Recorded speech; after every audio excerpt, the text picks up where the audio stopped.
Following Russia's invasion of Ukraine, a barrel of U.S. benchmark crude oil reportedly went past $100. Fox 43's Victoria Lucas joins us live in Conewago Township, York County, with more on how this impacts trucking companies and their drivers. Good morning, Victoria.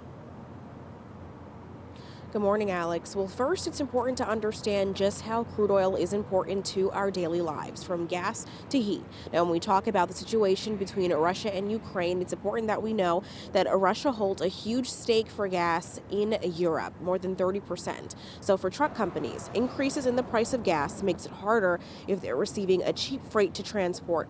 The more money they have coming in for product loads means a higher affordability rate for gas.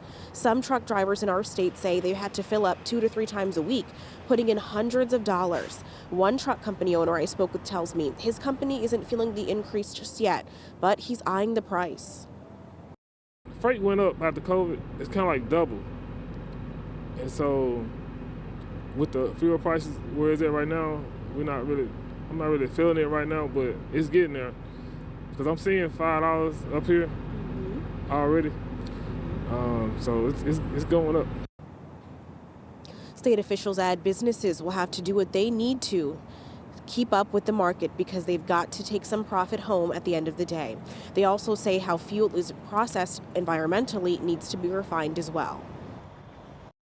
We need to balance those environmental issues with what is critical in terms of getting appropriately priced energy, which is the lifeblood of our economy and the lifeblood of our lives, and to be able to utilize it here. If we can produce more natural gas, produce more crude, the U.S. can utilize that on a geopolitical scale to make what Putin is doing in Europe less applicable. And if businesses do not keep up with the rise in price, this means fewer jobs and less tax revenue into the local, state, and federal governments.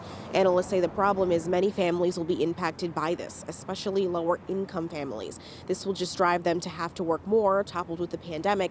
Budgets are already tight, and for some families, working extra hours may not be in their best interest. Live in Conewago Township, York County, Victoria Lucas, Fox 43 News.